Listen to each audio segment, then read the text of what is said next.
The great singer, dancer, and all-around performer Tina Turner, sometimes known as the Queen of Rock and Roll, once famously asked, "What's love got to do with it?" In her famous song, the answer was essentially, "Love's got nothing to do with it." But when it comes to our Christian vocation to be a blessing to the world, turns out love's got everything to do with it. Hello, I'm Stuart Baskin, pastor of First Presbyterian Church of Tyler, Texas, and this is your daily devotional for Thursday, March 2nd, 2023. When God called Abraham and made a covenant with him, God promised Abraham land and descendants. His offspring would become a great nation.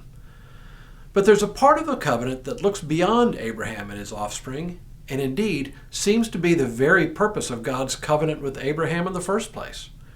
God said to Abraham, "I will bless those who bless you, and the one who curses you I will curse, and in you all the families of the earth shall be blessed." I take it that this covenant applies not only to the people of Israel, but also to us in the Christian church who, as Paul puts it, have been engrafted into this covenant people. Our reason for being is to be a blessing to the world. But as I've suggested, it is clear many in the world do not see us as a blessing. They see us, rightly or wrongly, as arrogant, self-centered, unkind, judgmental, and almost any other negative term you can think of. And in many ways, they're right. The church is just too big and too decentralized for everyone in the church to see our vocation in the same way. As a result, it may be a minority in the church, but a very vocal minority who seem to garner the most attention. Most of the rest of us just try in our own quiet way to serve as faithful disciples. Yesterday I suggested that to be a blessing in the world has something to do with love. And love in this respect is more than just a warm feeling. Love is what we do, much more than what we happen to feel at any given moment. Part of my job is to counsel couples who are preparing for marriage. It is a wonderful time to talk about the nature of love because, of course, their hearts are filled with the excitement that comes with romance. At the same time, I frequently see little conflicts arise during their engagement period. For some of these couples, it's the first time they've had serious disagreements, for planning a wedding is a highly charged experience. Brides and grooms may discover that they have very different visions of how their wedding day should go. Throw in conflicting advice from parents, family, and friends, and things can get a little chippy. This is exactly the right time to talk about love. So here's what I say, and this applies both within marriage and to relationships outside of marriage.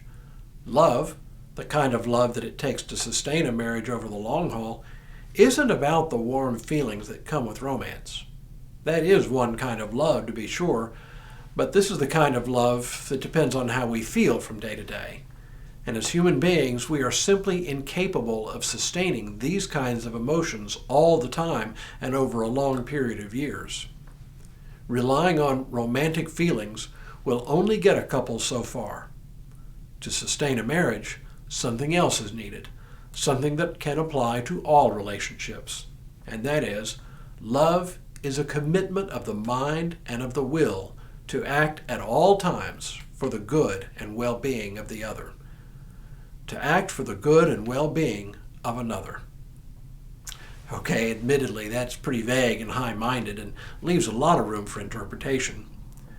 What I mean by acting for or seeking after the good or well-being of another is that, in the first place, we do not treat the other person, whether spouse, child, friend, or stranger, as simply an object whose sole purpose in our eyes is to give us what we want. Instead, we begin more and more to see them as God sees them, flawed but beloved children of God, no longer simply objects, but loved ones. There's a wonderful story about the famous American Trappist monk, Thomas Merton, that illustrates what I mean. One day as he was running errands in Louisville, Kentucky, Merton had a sudden epiphany. It was at a very particular location on a very specific day.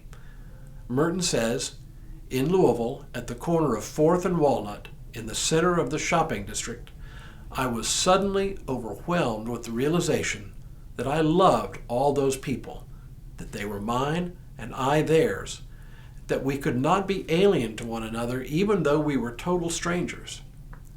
It was like waking from a dream of separatedness, of spurious self-isolation in a special world, the world of renunciation and supposed holiness.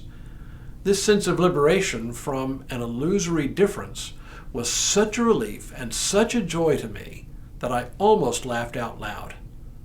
I have the immense joy of being man, a member of a race in which God Himself became incarnate. As if the sorrows and stupidities of the human condition could overwhelm me, now I realize what we all are. And if only everyone could realize this. But it cannot be explained. There is no way of telling people that they are all walking around shining like the sun. On that spot where Merton had this experience, there is actually a historical marker, possibly the only one in America that marks the site of a mystical experience. Now, you and I may or may not know anything of this kind of mystical experience, but we can all learn from Merton's vision, a vision of all other human beings, even strangers, as belonging to one another. And belonging to one another, we cannot but act in love for one another. There's a church up the street from where we used to live here in Tyler. Its motto, displayed prominently outside the church, says it nicely. Love God, love neighbor, change the world. That's what it means to be a blessing to the world.